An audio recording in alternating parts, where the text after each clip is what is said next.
qu'est-ce que ça veut dire pour toi faire le bien?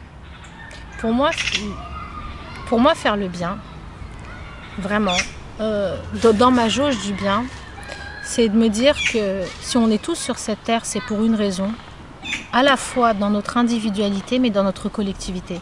Et pour moi, faire le bien, c'est vraiment aider d'autres aussi à traverser cette vie. Par exemple, je pense, c'est un peu l'image de tous, on a tous un sac à dos, on a tous un fardeau, on a tous quelque chose, tu vois. Mais s'entraider à porter ce fardeau, c'est aussi une manière de faire du bien. Enfin, pour moi, c'est comme ça. Enfin, ma notion du bien, elle est là. Par exemple, ce qui me fait du bien à moi, je vais peut-être le définir comme ça. Ce qui me fait du bien à moi, c'est de voir dans le regard de quelqu'un d'autre que je lui ai fait du bien. En fait, moi, c'est ça ma définition du bien, tu vois. C'est de me dire qu'aujourd'hui,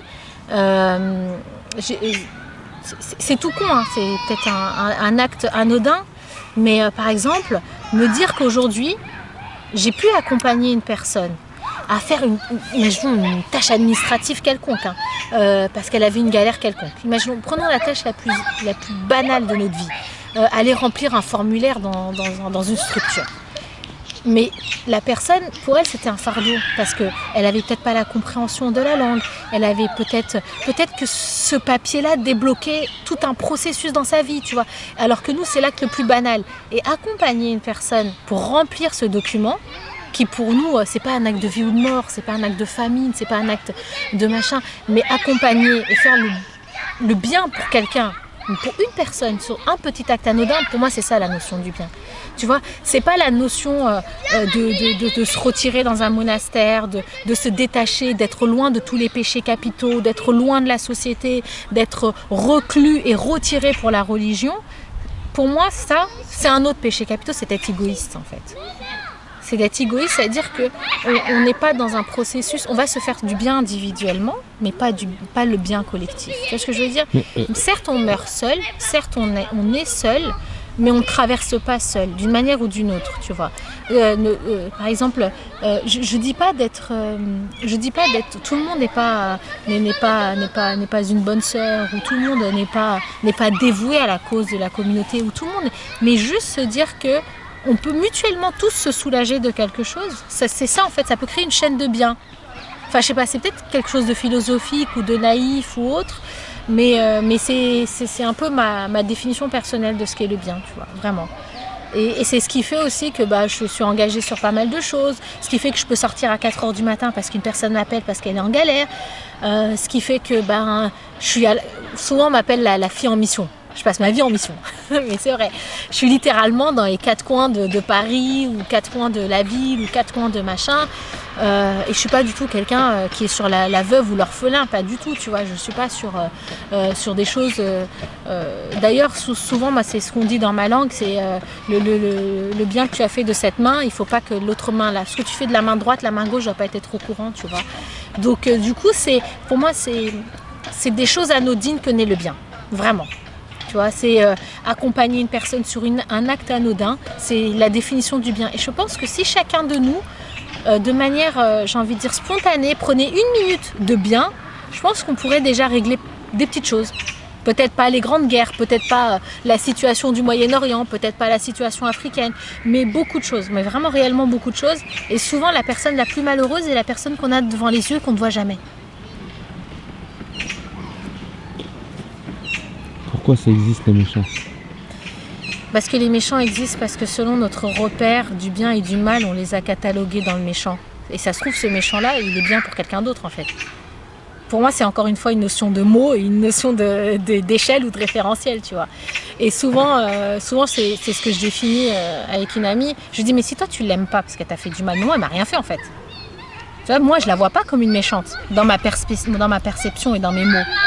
Donc en fait, le méchant, c'est ton référentiel avec ton mot, avec ton regard, avec tes yeux, avec ta musique en fait, tu vois, ce qui n'a pas sonné. Et donc dans cela, ça c'est la définition basique, j'ai envie de dire celle que je vais donner à mon fils, tu vois. Après, il y a des choses forcément qui ne rentrent pas dans cette définition, tu vois, les sociopathes, les pédophiles, les machins, tu vois, t'as plein de choses qui relèvent aussi de la psychiatrie. Pourquoi on appelle que quelqu'un il manque d'empathie ? C'est que vraiment cette personne ne sait pas capter cette musique dont on parle. Elle ne sait pas capter ce qui dégage à notre être humain. Parce que c'est un peu des capteurs sensoriels, tu vois. C'est cette musique dont je parle, et ben tout le monde n'a pas l'ouïe musicale, tu vois. C'est marrant que tu parles de musique, toi. Tu le vois comme une musique. Tu vois que les gens dégagent de la musique? Parce que je vois c'est un peu comme une énergie. Et cette énergie, c'est un peu comme des ondes. Et ce qu'on dégage, pour moi, une onde est musicale, en fait. Et c'est pour ça que je vois les gens comme ça. Enfin, c'est très poétique, je sais, c'est très dans ma philosophie, je sais. Et je sais qu'il y a beaucoup de gens qui vont regarder cette vidéo, qui vont rigoler, parce qu'ils savent que c'est vraiment comme ça que souvent, parce qu'on souvent on me dit, ouais, non mais arrête de faire ta poésie, tu vois. Donc je sais. Mais moi, je vois les choses comme ça parce que je trouve que réellement, on dégage quelque chose. Tout comme on dit qu'une nature est époustouflante. Tu sais, des fois, tu as des paysages, tu dis, le paysage m'a coupé le souffle. Pourquoi on dit que ça m'a coupé le souffle? Et je vais en revenir à l'anecdote sur mon fils, encore une fois, parce que je trouve que c'est le fond. Enfin, ouais, je sais, je suis une maman gaga. Mais j'ai expliqué à mon fils qu'il est coupé le souffle. Parce que quand on a le souffle coupé, donc c'est quand on arrête de respirer. Et du coup, la dernière fois, il tombe, et du coup, je lui dis, mais Liam, qu'est-ce qui t'arrive? T'avais le souffle coupé. Et là, il a arrêté de respirer. Il dit, mais il n'est pas coupé, mon souffle. Parce qu'ils prennent tout au sens propre. Tu vois, c'est ça qui est beau. Et du coup, il s'est tué pendant 30 secondes, et il a essayé de s'écouter respirer, et après, il dit, mais je respire, maman, j'ai pas le souffle coupé. Tu vois, mais vraiment. Et pourquoi on dit que la nature nous... Parce que c'est comme une onde qu'on s'est pris, c'est comme une vague, en fait. On l'a trouvée tellement belle que l'énergie qui s'est dégagée, ça a été comme un souffle, et c'est ce souffle qui nous a coupé le souffle. Donc, quelque part, même les mots qu'on dit décrivent, en fait, cette musicalité. Tu vois, mais c'est juste qu'on n'a pas posé de mots, et que moi, j'ai choisi de poser le mot musique. Parce que je trouve qu'on dégage quelque chose. Et des fois, on dit qu'il y a une personne, elle est tellement belle qu'elle m'a coupé le souffle. Tu vois, mais on ne sait pas pourquoi on dit ce mot-là. Mais en fait, c'est parce qu'elle dégage tellement quelque chose que ce quelque chose, il est arrivé en plein fouet, en fait.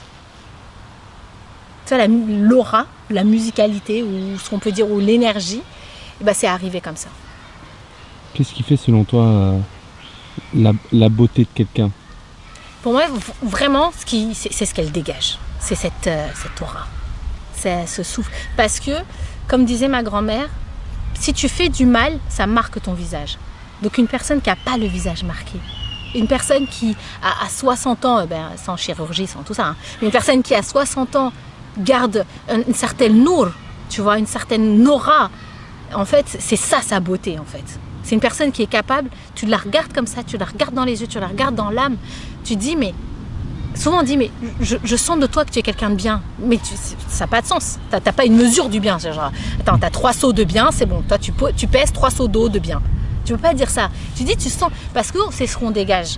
Et pour moi, la beauté, elle est vraiment là, elle est dans le regard, elle est dans l'âme, elle est dans notre musicalité. Quand tu rentres dans une pièce, ou quand tu tends ta main vers quelqu'un, ou quand tu prends le temps d'écouter quelqu'un, ou quand tu es dévoué à quelqu'un, ou j'ai envie de dire engagé sur quelqu'un. Pour moi, l'engagement, c'est quelque chose de beau.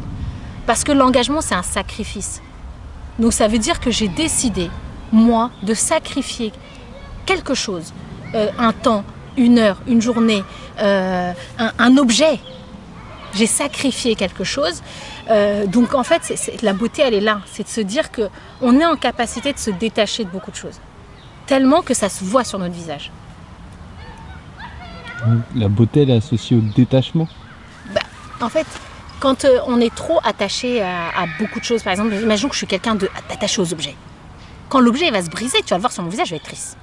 Du coup, ça va éroser les choses. Donc ça veut dire que tout le temps, je vais être quelqu'un qui va être dans le calcul, qui va être quelqu'un qui va être pensif, qui va être le visage comme ça, qui va toujours être en train de réfléchir.